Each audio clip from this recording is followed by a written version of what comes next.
Hello, am I audible? Yes, sir. Okay. So welcome to lecture number 6 for the course CSE3019, that is software quality and reliability. Today and tomorrow, or maybe day after tomorrow, we will be discussing on software testing, strategies and implementation. So before going into the details, let us briefly recall what we have learned till the last lecture. So you may recall this nice diagram. Can you? Can any of you tell me what is this diagram all about?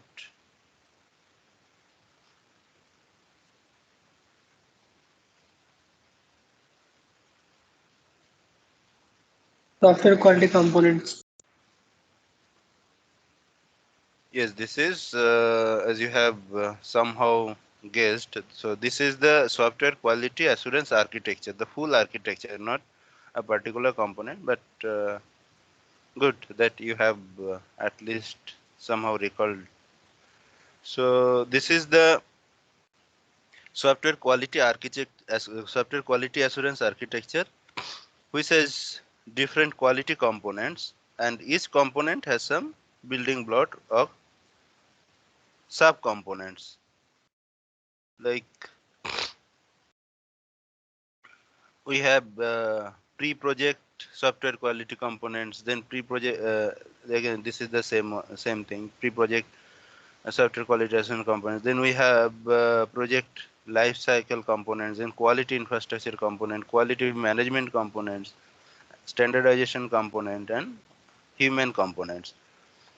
And as I mentioned, for each component, some components are building blocks are there. For example, for this pre-project software quality components, we have seen that contract reviews are there, then project development plan, quality plan, all these plans are there.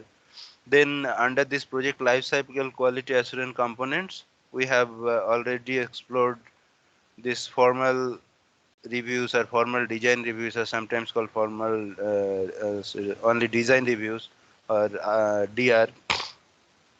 Then we have also explored peer reviews and experts opinion in a brief way. Sorry. Today we will learn some component of this particular sub components of this particular component called quality management.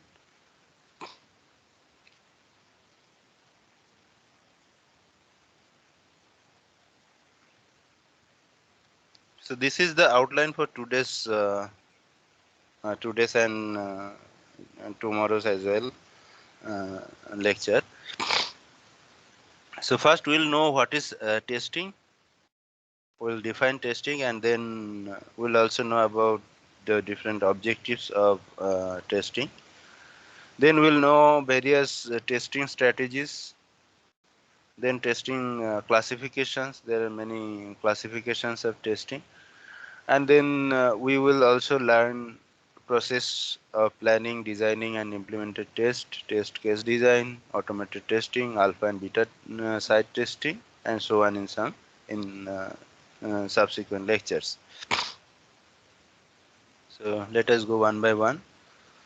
So the testing is defined by Mayer long back in 1979 as the testing is the process of executing a program with intention of finding errors. So this is called the classic definition of testing. And later the testing is defined extensively as software testing is a formal process carried out by a specialized testing team in which a software unit, several integrated software units, or an entire software package are examined by running the programs on a computer. All the associated tests are performed according to approved test procedures on approved test set. Now, I have highlighted or in the definition itself from where I have collected the definition. in the source itself. Some words or some phrases are bold, right? So all these are emphasized in this definition. Formal means a formal procedures is followed, or a set of procedures are followed to conduct signed agreement between development team and contractors, etc. are involved, as we explored last day. So it not like that team leader or some senior member of the development team will randomly do the testing. No, the testing should be in a formal way. And a specialized team is also highlighted here, as we discussed in yesterday. A formal team should be there. The team should be independent of this development team. The testing team should not be from the development team itself. So the team should be independent. Then running program is also highlighted. Means the program must run in a computer. A quality assurance activity like code inspection walkthrough cannot be considered as test. So this the type of meeting we discussed yesterday, that cannot be considered as software test or code test. Those are the quality assurance reviews or similar thing. But you to test the code, it must run on a computer. Then approved test procedure is also highlighted. The entire process of testing should be done following a particular plan. And the standard testing procedure is applied that are approved by the organization. So an approved procedure which are generally followed by the organization or the software industries, that are followed. You have to perform the test following that approved procedure. And there must be some approved test cases as well. So it's not like that case that the tester can discard or delete some of the test cases, or include additional test cases as per his or her choice. No, that is not possible. Whatever the approved test cases finalized by the organization, you should strictly follow that. Then coming to this software testing objective. So two types of objectives are there. One is one set is direct objective and another is indirect objectives. The direct objective include to identify and reveal as many error as possible in the tested software. So that is the first and most important objective, to identify and reveal as many errors as possible in the tested software. The second direct objective is to bring the tested software after correction of the identified errors and retesting to an acceptable level of quality.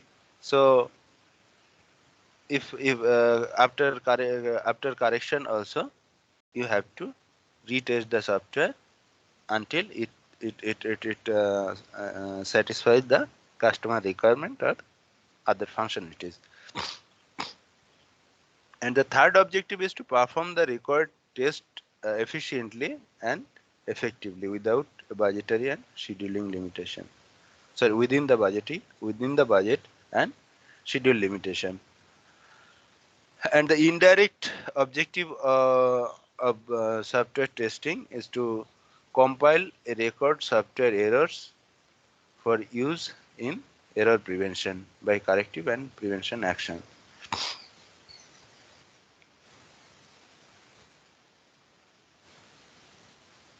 So now let us know about various type of testing strategies. One is called Big Bang testing, another is called incremental testing. This Big Bang testing is nothing but testing the entire software at a time. When the entire software is built, then test is conducted. No internal test is done. So this is called Big Bang testing. And in case of incremental testing, testing is done in module, unit wise, module wise. So for a particular sequence is followed. For example, first unit test is done, then integration test is done, then the overall system test is done, then acceptance test is done, and other things are done. So incremental testing sequence a flow of testing procedure. So the incremental testing is again classified into two categories. One is top-down approach. The main module is tested first here, and the lowest level of modules are tested at the end. And another strategy is bottom-up strategy or bottom-up approach, where the lowest level of modules are tested first and main modules are tested last. Although I think you have already learned all these in your software engineering course, just to briefly recap.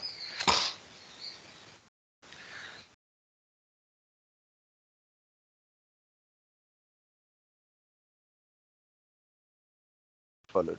Now, can anyone of tell me or can you recall which type of approach is this? Whether it is top down or bottom up?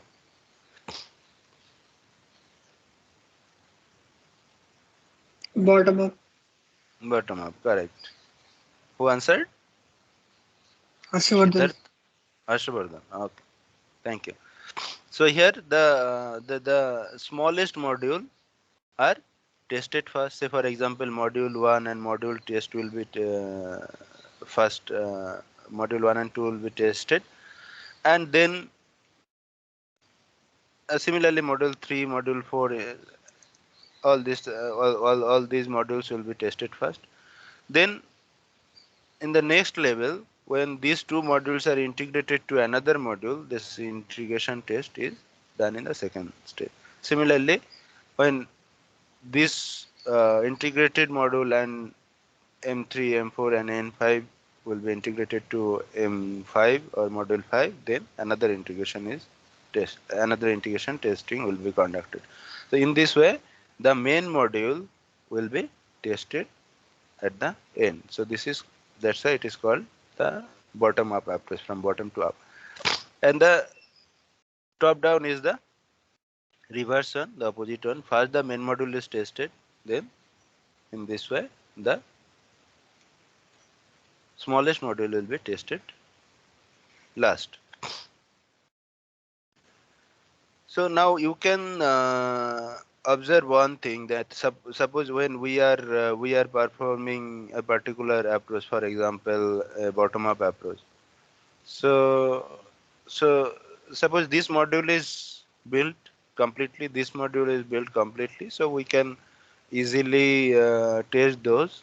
And if this particular module is not built yet, then we need for integration test, if we at that time if you want to conduct the integration test, then we have to build a dummy of this module, which provide the basic input and output. So this dummy module is called driver. So these drivers are required for bottom up approach. Similarly, suppose we want to test this module, but this module and this module is not ready yet, not completely ready yet. So or one of the may not maybe not ready yet. So for that particular module or for those particular modules, some dummy modules are created, which are called stubs. So stubs are required for this top-down approach. So that's why stubs are called top-down dummy modules and drivers are called bottom-up dummy modules.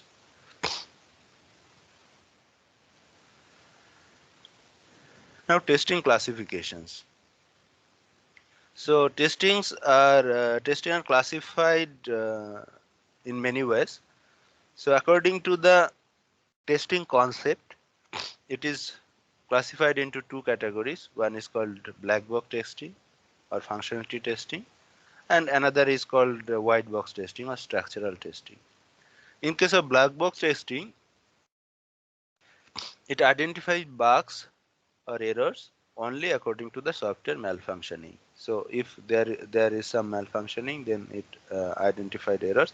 But what type of malfunctioning is there, or what is the details of those, what is the reasons, it cannot identify that. It just provide you the whether it is whether a particular module or a system is able to produce its correct result or not. So what is going inside, it is unaware of those things. But in case of white box testing, it examines internal calculation paths in order to identify the bug. So all internal paths are calculation paths are identified here, and this testing is also classified according to the requirements, like classifications of the test carried out to ensure full coverage of the respective requirements. For example, we have seen the McCall model in an earlier lecture. So just to recall, let me zoom it. So we have learned all these things: correctness, reliability, efficiency, integrity, usability, and all these quality requirement factors. So based on these quality requirement factors, some quality sub factors are also there. So based on these factors or sub factors, the testing is defined accordingly. So for example, for this output correctness test is conducted. For this documentation test is conducted, and so on.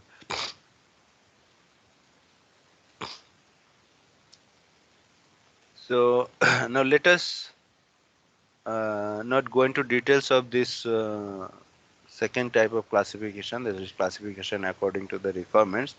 But let us have an idea which type of uh, test, whether black box is applied for a particular type of requirement specification testing, or a white box test is applicable. For example, this output correctness test. So here we cannot apply white box test. Here we can apply only black box testing. Similarly, documentation test, where here we cannot apply white box testing. We can apply only black box testing. The case is opposite here. Data processing and calculation correction test. Here we can apply white box testing, but we cannot apply black box testing. Similar thing is for this software quality, software qualification test, and so on. So we can observe here that this white box testing is possible for this data processing and calculation correctness test, then software qualification test, then maintainability test, and then reusability test. So only for these four type of requirements we can conduct white box test, and most of the cases we can conduct the black box test except these two one, and this maintainability test and reusability test. So we accept this accept this case, these three cases, we can apply the black box testing.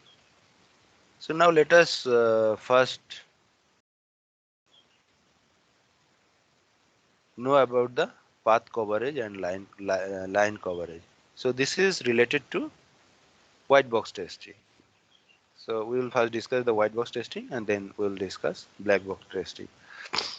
So this path coverage and line coverage are related to this white box testing. But the path coverage is to plan our test to cover all possible paths where coverage is measured by percentage of path covered. So when you write a program, you may have noticed that sometimes we use many conditional statements like if, else, while, do, while, and all these conditional statements. So when there are some conditions, then the flow of that this execution path may be different. The several paths may exist. So either the code will be running in a particular path based on the condition, or otherwise it will follow another path to execute the entire code. So in one strategy, that is in path coverage, we plan for testing to cover all the possible path. We have to cover all the possible path, whether all the paths acting correctly or not. Then line coverage, here all these paths are not covered, but we test the entire code line by line. Excuse me. Sorry.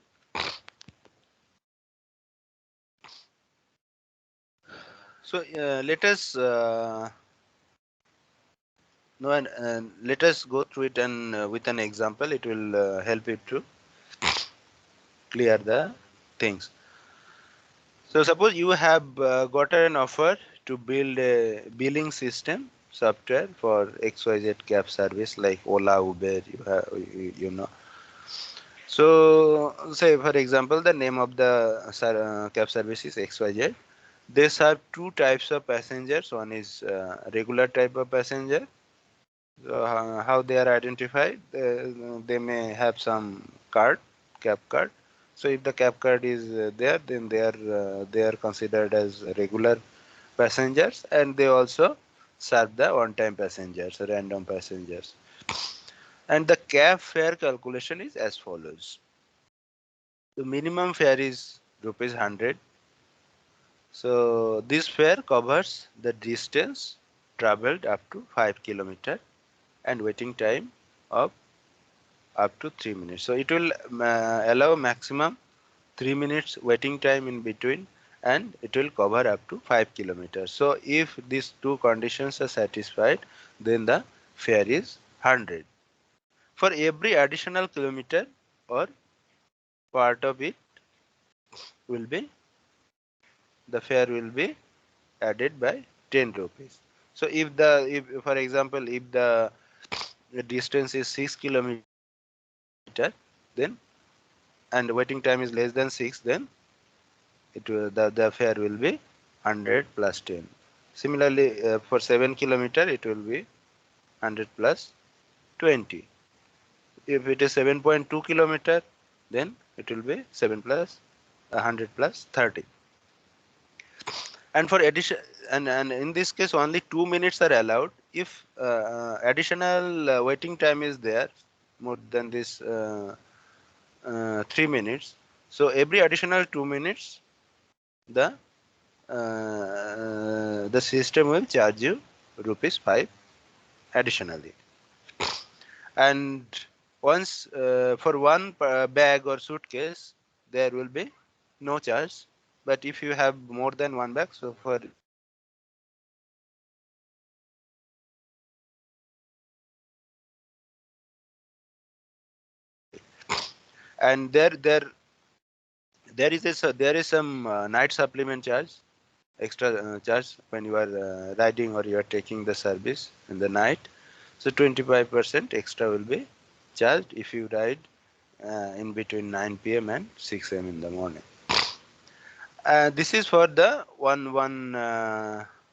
means regular, not regular, one-time passengers. If uh, if a passenger is a regular passenger, then he will get 10% discount and no charge for this night riding.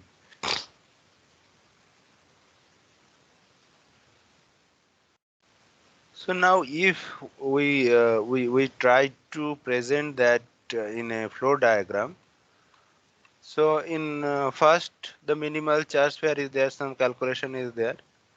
Then we will compare or we will check whether the distance. In the second step, we will check whether the distance is less than 5 kilometer or not. If it is less than 5 kilometer, then one kind of calculation is done here. If it is greater than 5 km, then another conditions are there, and accordingly another type of calculations will be there. Then we also have to check the waiting time.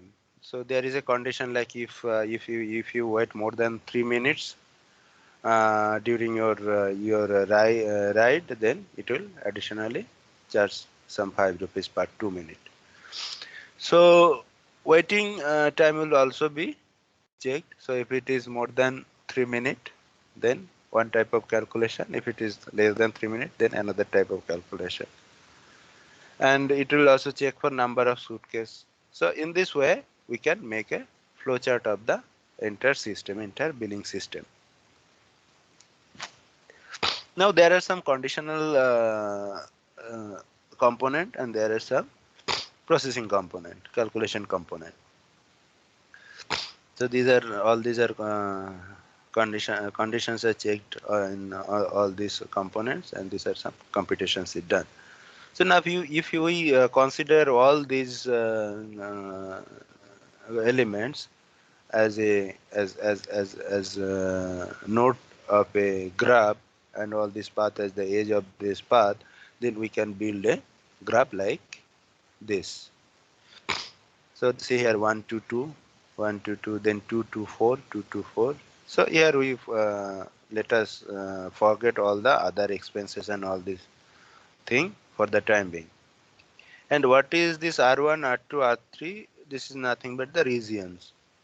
So in this graph, so in graph theory, you probably have learned all these things: node, edge, then region. So this is uh, a closed area, so this is called a region. Then another closed area, region 2, region 3, region 4, and region 5, and ultimately the outer region is region 6. So in this way, first from the problem statement we can make a flowchart, and then from flowchart we can make a graph.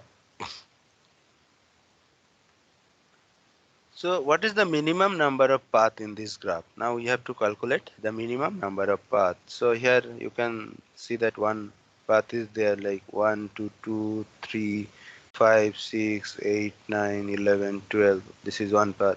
Then if we follow in this way, after reaching to 2, if we go to this 4 instead of 3, then we will get another path like 2, 4, 5, 7, 8, 10, 11, 13, 14, 15, and 17, or 10, 11, 13, 14, 16, and 17.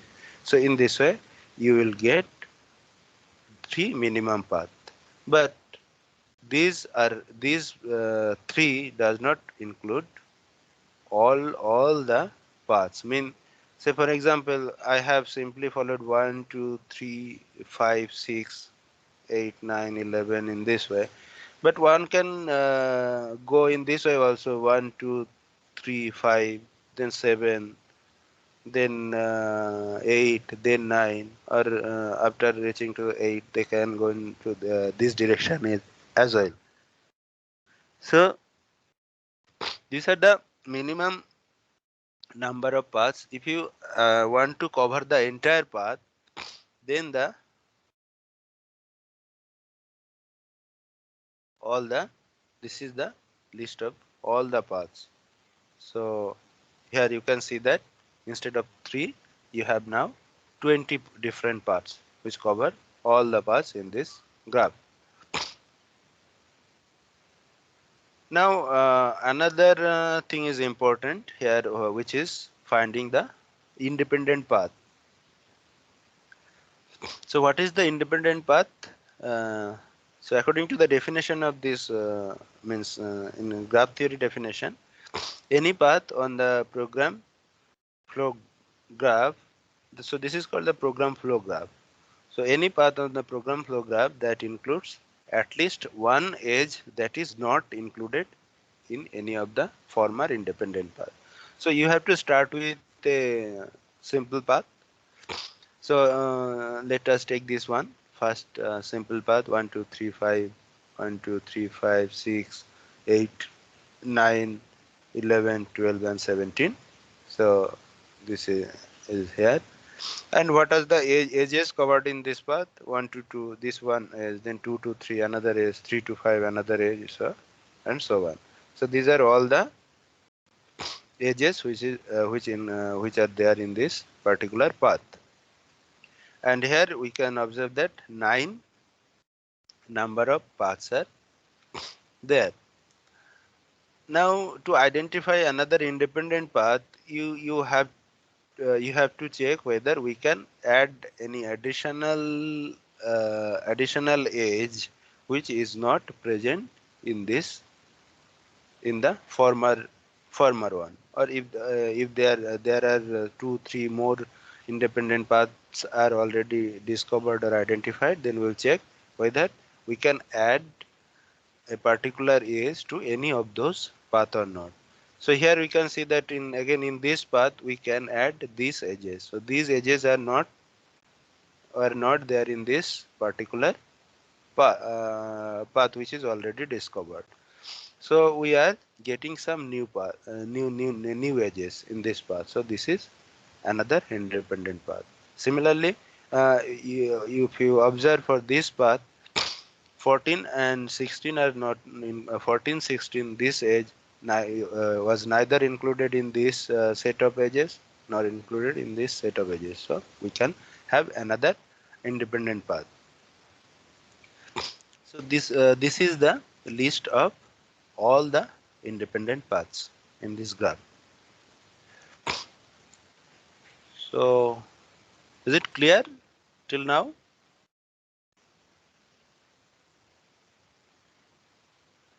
Yes, sir.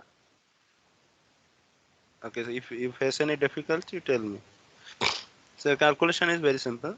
In this way, we calculate the minimum path, then complete path, then independent path, minimum independent path, and set of all independent paths.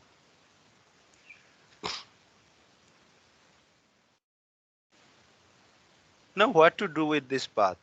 So let us recall again.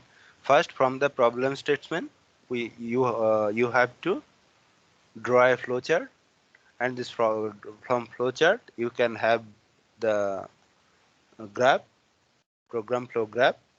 Then from this graph you can identify the all the paths, the simple paths, then complete list of paths, then minimum independent path, and all the independent paths. So these paths are used to identify the complexity of your software, the complexity of your software, or a particular module of your software.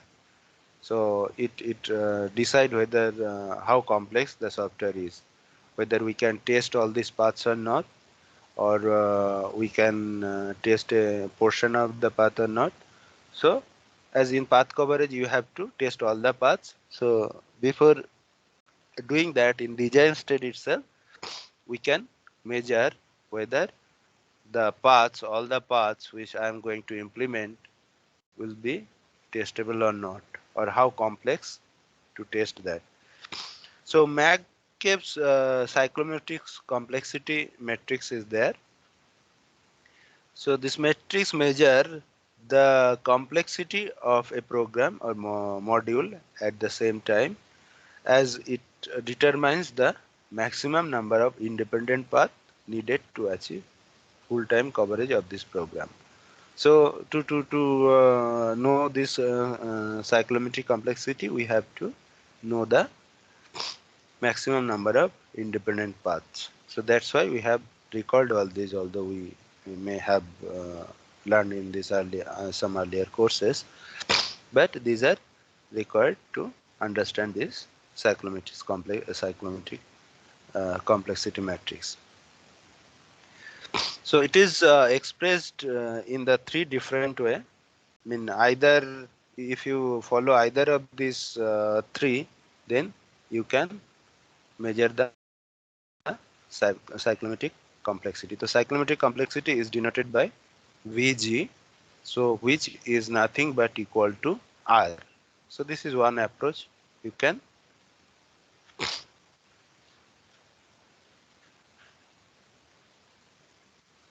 either follow this approach, or you can also calculate the cyclomatrix complexity by counting the number of edges minus number of nodes plus 2. So here, as I have mentioned here, this R is the number of regions, E is the number of edges, N is the number of nodes, and P is the number of decision content component in the graph. For example, E is the number of edges, N is the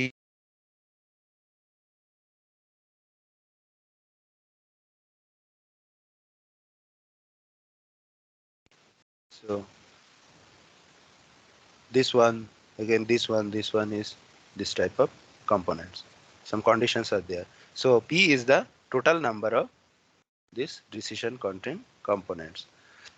So as I told that you can either calculate the cyclomatrix complexity in this way, V is equal to R, or you can calculate the cyclomatrix complexity in this way, Vg cyclomatrix complexity B is equal to E minus N plus 2, or you can compute the cyclomatrix complexity in this way. So to come calculate the cyclomatrix complexity in this way, that is in the in this way, we have to know the independent path and all these things. So now for our current example, we can see that there were 11 number of region E equal to 20, and the number of edges is equal to 21, number of node equal to 17, and P equal to 5. Let us check. So number of edges you can count here in this way: 1 is 2, 3, 4, 5. So how many number of edges are there in the graph? Then number of nodes, you can also count that there are 17 nodes are there, and you can count that this conditional elements are 1, 2, 3, 4, and 5. So total 5 are there. So therefore the Vg or R equal to 6 if I follow this particular formula, or you can follow this particular formula as well. So for this we can calculate, and we can notice that same result. Then again you can follow this formula, then also you will get the same result. So in each case you will get the cyclomatric complexity as 6, 6 here, then again 6 here, then again 6 here. So all these formulas are correct. Now what is the use of this? Why do we calculate the cyclomatric complexity? So the empirical studies reveal that if the cyclomatrix complexity of your or a particular module of your entire system is less than 5, then it is very simple. It is easily testable. So whether my software will be testable or not, we can know before actually implementing the software. In the design phase itself, we can identify whether my code will be testable or not when it will be implemented. And in empirical studies, it has been also found that if the cyclomatrix complexity is less than 2, not too difficult but not too difficult. If it is greater than 10, then it is very difficult to test the module.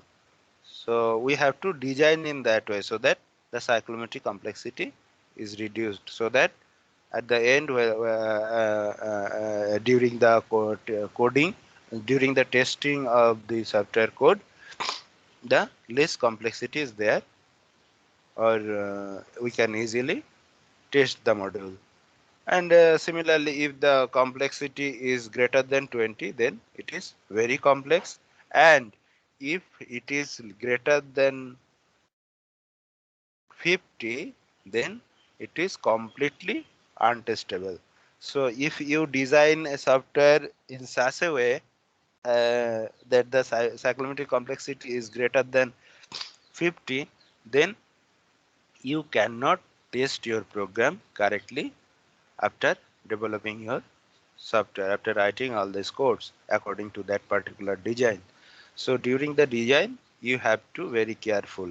You have to, after designing the software, you have to compute the cyclometric complexity, and then you have to decide whether this is okay or not, or you can further modularize it. Say for example, for one module, you can make 3 separate modules for that, so that the cyclometric complexity reduces. It is the time.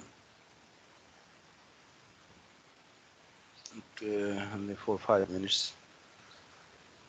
Okay, so we will start the black box testing and other remaining thing tomorrow. Uh, for the time being, let me know if you have any query, or if you did not get anything, if you did not understand anything.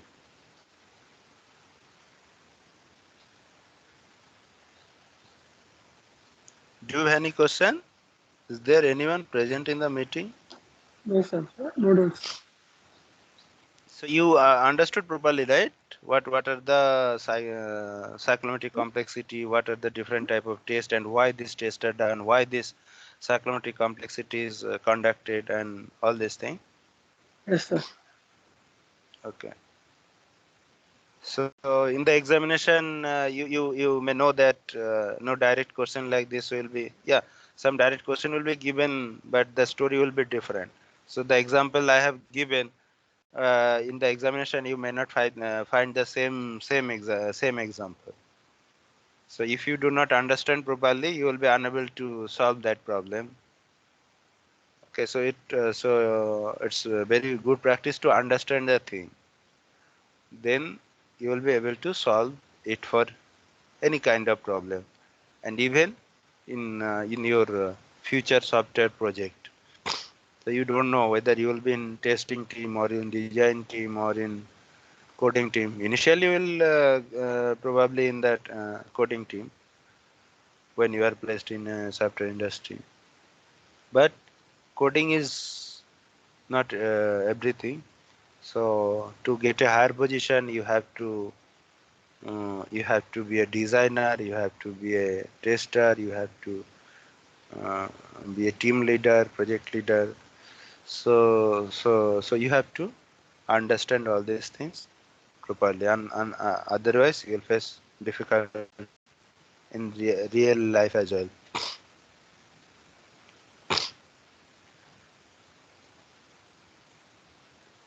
Okay, then we'll continue the other things tomorrow.